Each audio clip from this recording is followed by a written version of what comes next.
সাত সকালে কলিং বেলের শব্দ শুনে সদরের দরজাটা খুললাম। আমার বাড়িতে সাত সকাল মানে বেলা 10টা। আপনি ঘর ভাড়ার জন্য বিজ্ঞাপন দিয়েছিলেন? হ্যাঁ হ্যাঁ, ওই জনকদার দোকানে। কে নেবেন, আপনার ছেলে বা মেয়ে কেউ? না, আসলে আমি নিতাম। কেন, কোনো অসুবিধা আছে নাকি? লোকটাকে দেখে তো নিপাট ভদ্রলোক বলেই মনে হলো, কিন্তু এই বয়সে কেন ভাড়া নেওয়ার প্রয়োজন পড়লো বুঝলাম না। আচ্ছা, আপনি আসুন, ভিতরে আসুন। আসলে ঘরটা এখনো ঝাড়পোছ করা হয়নি। আপনি বরং এই চেয়ারটায় বসুন।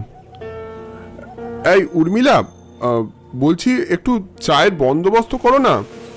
না থাক, বরং আমি যাচ্ছি চাটা করতে। আরে শুনুন শুনুন, ব্যস্ত হবেন না, আমি এখানেই কথাবার্তা সেরে নিচ্ছি। সে কি, এত সকালে এসেছেন, একটু চা খাবেন না? সেসবের দরকার নেই। বহু জোরাজুরি করার পরও উনি চা খেতে রাজি হলেন না। আসলে দোতলাটা হওয়ার পর আমরা এখানেই শিফট করে যাই, তাই নিচতলাটা ভাড়া দেওয়ার জন্য ওই আশপাশের কিছু দোকানে বলে রেখেছিলাম আর কি। তা আপনি কি একাই থাকবেন? পরিবার বলতে আমার তিন কুলে তেমন কেউ নেই। একজন ছিল, সেও গত হয়েছে বহুদিন, তাই আমি একাই থাকবো। আপনার বাড়িটা আমার বেশ পছন্দ হয়েছে। এরপর আপনার যদি কোনো আপত্তি না থাকে। না না, আমার আপত্তি নেই। এই দেখুন, কথায় কথা আপনার নামটাই জানা হয়নি। আমি বাণীপদ সামন্ত, এককালে ওষুধের কোম্পানিতে ছিলাম। আচ্ছা, আমি শরৎ, শরৎ কুমার বসু। কি ব্যাপার কি তোমার? কতক্ষণ বাইরে বসে থাকবে শুনি? এত সকালে কে যে এলো, কাজকর্ম নেই নাকি? বলছি বাণীপদ বাবু, আপনি একটু বসুন, আমি ভিতর থেকে একটু আসছি। আচ্ছা, আমি ভাড়া বাবদ টাকাটা দিয়ে যাচ্ছি, কেমন? আপনি এসব নিয়ে ভাববেন না, আমি মাসের প্রথমেই ভাড়া দিয়ে দেব। আমি দেখি যদি আজই এখানে চলে আসতে পারি। কি গো, মরে গেলে নাকি? যাই, আপনি একটু বসুন দাদা, আমি যাবো আর আসবো। ঘরে গিয়ে দেখলাম উর্মিলা তখনও গায়ে কম্বল চাপা দিয়ে বিছানায় বসে আছে। কি নাটক শুরু করেছো বলো তো? কটা বাজে? আমার চা আসেনি, ব্রেকফাস্ট আসেনি, কে দেবে ওগুলো? উর্মিলা, বলছি শোনো না, আজ তো কাজের দিদি আসেনি, আমাকেও অফিস বেরোতে হবে। তুমি যদি একটু এদিকটা সামলে নাও। মানে কি বলতে চাইছো তুমি? আমাকে কি চাকরানি করে রেখেছো নাকি? তুমি কাজ করে উদ্ধার করবে বলে এখন আমাকে হাত পুড়িয়ে রান্না করতে হবে? তোর লজ্জা করে না? না, আমার বাবা বিয়ের সময় তোমাকে ভরিয়ে দিয়েছে, এই বাড়িটা করার মুরতও তো তোমার ছিল না। আর কে না কে সাত সকালে ঘরের মধ্যে ঢুকে এসেছে, আর তুমিও তার সাথে কথা বলে চলেছো। তোমার কোনো কাণ্ড জ্ঞান নেই না? তোমাকে তো বলেছিলাম যে নিচতলাটা ভাড়া দেওয়ার কথা, তুমিও তো রাজি ছিলে। আর উনি তো বাড়ি ভাড়ার জন্যই। তো বাড়ি ভাড়ার জন্য এসছে বলে কি মাথা কিনে নিয়েছে? তুমি বলতে পারলে না পরে আসতে? আর বাড়ি ভাড়া দেওয়ারই বা কি দরকার আছে? দেখো উর্মিলা, মাথার ওপর ইএমআই এর এতগুলো টাকার ভার, বাড়িটা ভাড়া দিলে তো একটু সুবিধে হয় আর কি। ও, নিজের অক্ষমতার আর কিছুই বাকি রাখলে না? তোমার স্ত্রী হিসেবে পরিচয় দিতেও না? আমার লজ্জা লাগে, অপদার্থ লোক একটা। তুমি যদি ভেবে থাকো আমাকে বিয়ে করে তুমি উদ্ধার করেছো, তাহলে খুব ভুল ভাবছো। আমি তো বারবার বলেছি আমি তোমার সাথে থাকতে চাই না। থাকো তুমি একা তোমার এই চাল চুলোহীন কাজকর্ম নিয়ে। আর নোটিশ পাঠিয়ে দেবো সময় হলে, দেখে নেব তুমি কত দূর কি করতে পারো। আর একটাও কথা বললাম না। ড্রয়ার ঘেটে কোনো মতে বিল বইটা বের করে সোজা বারান্দায় ফিরে এলাম। বারান্দায় এসে ভদ্রলোককে আশপাশে কোথাও দেখতে পেলাম না।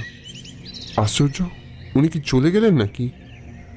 শুধু ভাড়ার 7,000 টাকাটা দেখলাম টেবিলের উপর রাখা। আমি তো ওনাকে ভাড়ার টাকাটাও বলিনি, কিংবা বলেছি, খেয়াল পড়ল না। আমাদের বাড়ির কাছেই শ্মশান, তাই অহরহ এই ধ্বনি শোনা নিতান্তই স্বাভাবিক ঘটনা। আজ সারাদিন বৃষ্টির ঘন ঘটা। আজ যে কখন অফিসে গিয়ে পৌঁছবো তার ঠিক নেই।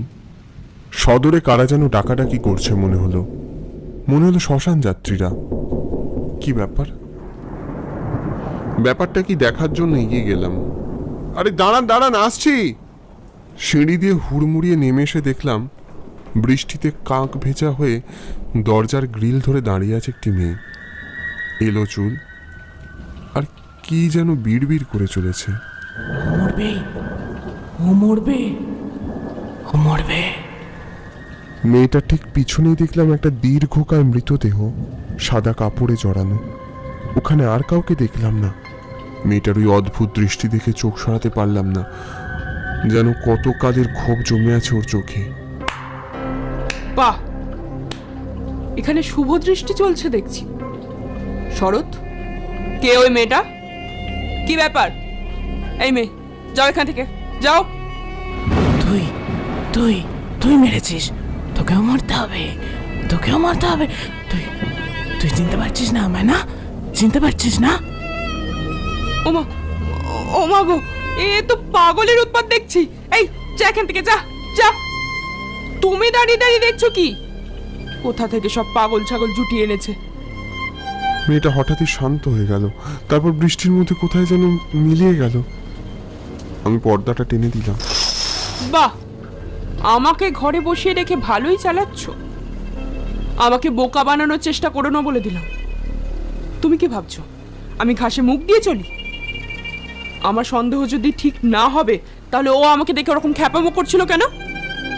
আমি জানি না, বিশ্বাস করো, আমি ওকে চিনিও না। একদম ন্যাকামো করবে না। কি মুশকিল, আমি জানি না। ভালো কথায় কাজ হবে না, তোমার ব্যবস্থা আমি করছি। চুপ করে শুনছিলাম উর্মিলার কথাগুলো। আমার বিশ্বাস ও একদিন ঠিক বুঝবে আমায়, আর সেই সাথে সাথে নিজের ভুলগুলো। সারাদিন অঝোর ধারায় বৃষ্টি পড়ল।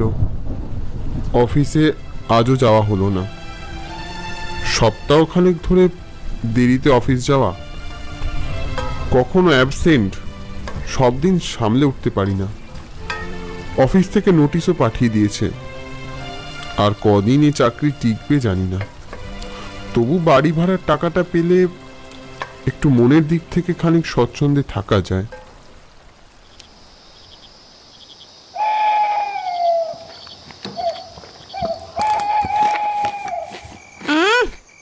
কি অখাদ্য বানিয়েছো এটা? এই স্যুপটা মুখে তোলা যায়? আমি তো সব কিছুই দিলাম, চিকেন, ভেজিটেবলস, বাটার, সবই। মানে আমি কি মিথ্যা কথা বলছি? না না, আমি তা বলতে চাইনি। আচ্ছা, তুমি আমাকে একটু সময় দাও, আমি এক্ষুনি অন্য কিছু একটা বানিয়ে আনছি তোমার জন্য।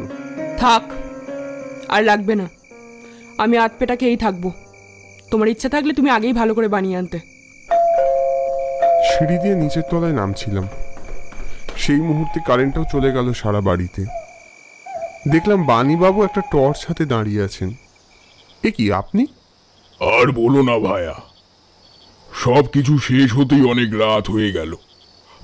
দরজাটা একটু খুলে দাও দিকিনি। ও ঘরে যে কোনো আসবাবপত্র নেই, আপনি থাকবেন কি করে? ওসব নিয়ে তুমি ভেবো না, আমার এখন সব অভ্যেস আছে। ঠিক আছে, আমি দরজাটা খুলে দিচ্ছি। আর বলবেন না, এই বৃষ্টির জন্য মনে হয় কারেন্টটাও চলে গেল। শোনো, বলুন। আমাকে একটু সাহায্য করবে ভাই? হ্যাঁ হ্যাঁ, বলুন না, কি করতে হবে? দেখলাম পাঞ্জাবির পকেট থেকে একটা ছোট্ট বটুয়া ব্যাগ বের করলেন। এই জিনিসটা আজ রাতের জন্য একটু তোমার কাছে রাখতে হবে ভায়া। আমি কাল সকালেই নিয়ে নেব। কি আছে এতে? তেমন কিছু না, ওই এক আধটা গয়না, স্ত্রীধন। এই অন্ধকারে একলা থাকবো তাই। আচ্ছা আচ্ছা, ঠিক আছে। কি করছোটা কি অন্ধকারের মধ্যে? ড্রয়ারে আবার কি ঢোকাচ্ছ? প্রেমপত্র? কি বলছোটা কি? এটা আমার নয়। নিচই বয়স্ক ভদ্রলোক এসেছেন, আজ থেকেই ভাড়া থাকবেন, উনি রাখতে দিলেন। বললেন আজ রাতটার জন্য রেখে দিতে। কি গয়না টয়না আছে বললো। গয়না? কই কই দেখি। কি করছোটা কি? দিয়ে দাও, অন্যের জিনিস এভাবে দেখতে নেই। এই থামো তো, সত্যবাদী যুধিষ্ঠির। বটুয়া থেকে একটা লম্বা সীতাহার বের করলো উর্মিলা। অন্ধকারের মধ্যে ওটা চকচক করে উঠল। এটা এটা তুমি কোথায় পেলে? এই হারটা তো আমরা আলমারিতে। এটা এটা তো তোমার হার নয়, তুমি ভুল করছো। তুমি চুপ করো। কে ওই লোকটা? দেখি তো, চলো। আরে কি উল্টো পাল্টা বকছো? ওনাকে তুমি চিনবে না। তুমি সরে যাও। উর্মিলা বিছানা থেকে উঠে টর্চ হাতে হন্তদন্ত হয়ে নিচে নেমে গেল। কিছুক্ষণ পরেই উর্মিলার চিৎকার। উর্মিলার প্রচন্ড চিৎকার শুনে আমিও দৌড়লাম। করিডোরে গিয়ে দেখি উর্মিলা কাঠের মতো হয়ে দাঁড়িয়ে আছে। উর্মিলা আঙুল তুলে খানিক দূরে থাকা চেয়ারের দিকে নির্দেশ করলো। কঙ্কাল, ওই দেখো, ওর গলায় সীতা হারটা। উর্মিলা শান্ত হও, ওখানে কিছু নেই। তুমি কি দেখতে পাচ্ছ না? ওই কঙ্কালটাকে তুমি কি দেখতে পাচ্ছ না? কোথায় কোথায় কঙ্কাল? তুমি শুনতে পাচ্ছ না? হরিধ্বনির শব্দ, ট্রেনের হর্নের শব্দ। উর্মিলার চোখের দিকে তাকিয়ে যেন এবার খুব অস্পষ্টভাবে সেই ধ্বনি শুনতে পেলাম আমি।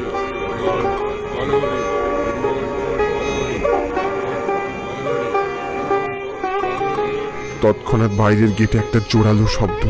দৌড়ে গিয়ে দেখলাম সকালের সেই মেয়েটাকে, কিরকম বিবর্ণ ফ্যাকাশে মুখ। দিদি ভাইকে বলুন আমার সীতাহারটা ফেরত দিতে, আর দরজাটা খুলুন। পিছনে উর্মিলা দাঁড়িয়েছে এসে। ও দিদি ভাই, চিনতে পারছেন আমাকে? সেই যে ট্রেনের কামরায় দেখা হয়েছিল, জগৎপুর লোকাল। জগৎপুর? ওখানে তো উর্মিলার মাসির বাড়ি শুনেছি। আলেকালে উর্মিলা যায়ও সেখানে। তুমি? হ্যাঁ, আমি। আর ভিতরে বাবা আছে। আপনারা তো দরজা খুলবেন না, তাই আমি নিজেই ঢুকে যাচ্ছি। বড় চোখের সামনে মেয়েটা অবলীলায় গ্রিল ভেদ করে ভিতরে ঢুকলো। উর্মিলা, উর্মিলা আমায় দয়া করে বলবে এখানে কি চলছে? হ্যাঁ? ও মাগো, শরৎ, শরৎ আমাকে বাঁচাও, বাঁচাও, তুমি আমাকে, শরৎ বাঁচাও। এখন কেন উনি আপনাকে বাঁচাবেন দিদিমণি? কেন? এই লোকটাকেই তো আপনি সারাদিন ছেড়ে যাওয়ার কথা বলেন, ভয় দেখান। নরম মাটিতে পা দিয়ে মারতে বেশ ভালোই লাগে, বলুন। দেখলাম পিছনে ক্ষত বিক্ষত অবস্থায় দাঁড়িয়ে আছে বাণীবাবু, ফাটা কপালে রক্তের ধারা। বাণীবাবু আপনি? হ্যাঁ আমি। মুক্তি পেলাম না ভায়া, মুক্তি পেলাম না। সৎকার করবার লোক পর্যন্ত পেলাম না। আমার একমাত্র মেয়ে বৈদেহী এই পৃথিবীতে একলা হয়ে গিয়ে নিজেকে শেষ করে দিল। মানে? মিথ্যে কথা, সব মিথ্যে কথা, সব মিথ্যে কথা। চুপ কর, একদম চুপ কর। সেদিন ট্রেনের কামরায় কি ঘটিয়েছিলিস ভুলে গেছিস? সেদিন ওই কামরায় আমার গলার সীতাহারটাকে তুই চুরি করার মতলবে ছিলিস। আমার বাবা বাধা দিতে গেল, আর তুই কি করলি? আমার নিরপরাধ বাবাকে মিথ্যে অপবাদ দিয়ে লোককে ভুল বুঝিয়ে তুই চলন্ত ট্রেন থেকে ধাক্কা মেরে ফেলে দিলি। আমার বাবা যন্ত্রণায় কাতরাতে কাতরাতে শেষ হয়ে গিয়েছিল। আমার বাবা নাকি তোর সাথে ট্রেনে অসভ্যতামি করেছিল। আমি শুধু হাহাকার করেছিলাম ট্রেনের মধ্যে। তোর মতো কিছু মেয়ের জন্য গোটা মেয়ে সম্প্রদায় কলুষিত হয়। তোর বেঁচে থাকা সাজে না তোর বেঁচে থাকা। কি করছেনটা কি করছেনটা কি? ছেড়ে দিন ওকে, ছেড়ে দিন। ওই কাজ করতে পারে না। আমি জানি উর্মিলা তুমি এসব করতে পারো না কখনো। ওনারা মিথ্যে কথা বলছেন। দেখ, যে মানুষটাকে তুই উঠতে বসতে কথা শোনাস, প্রতি মুহূর্তে অপমান করিস, এত বড় অপরাধ করার পরেও সে তোকেই বিশ্বাস করে যাচ্ছে। শরৎ, শরৎ, শরৎ, আমি ভুল করেছি, আমি অন্যায় করেছি শরৎ। আমি হার লুকিয়ে রেখেছিলাম, তোমাকে জানাইনি সেটা। তুমি আমাকে ক্ষমা করো শরৎ। আর আপনারাও দয়া করে আমাকে ক্ষমা করে দিন। সেদিন রাত্রিতে ঠিক কি হয়েছিল আমি বুঝিনি। ওই দুটো মানুষ সে বাড়িতে এসে মুহূর্তে যেন এখানকার পরিবেশ বদলে দিয়েছিল। ইলেকট্রিক আসার পর ওই দুজনকে আর দেখতে পাইনি। পরদিন সকালে উর্মিলাকে এক অন্য রূপে দেখলাম, যেন এক অন্য মানুষ। আমার ঘুম ভাঙল উর্মিলার হাতের এক কাপ চা খেয়ে। শরৎ, আমি জানি তুমি হয়তো আমাকে কোনোদিন ক্ষমা করতে পারবে না, কিন্তু আমি চেষ্টা করব ভালো থাকার। আমি প্রায়শ্চিত্ত করব। আমি ক্ষমা করার কেউ নই উর্মিলা। তুমি যে নিজের ভুলগুলো বুঝতে পেরে নিজেকে সংশোধন করছো, অনুতাপের যে আগুন তোমার মধ্যে জ্বলছে তাতে তুমি পরিশুদ্ধ হয়ে যাবে।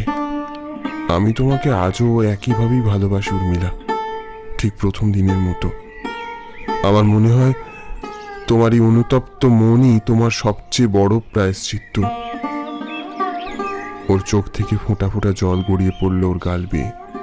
শীতের হিমেল হাওয়ার মধ্যে ঠিক মিষ্টি রোদের মতো উর্মিলার আগমন আমার জীবনটাকে এবার সমৃদ্ধ করলো।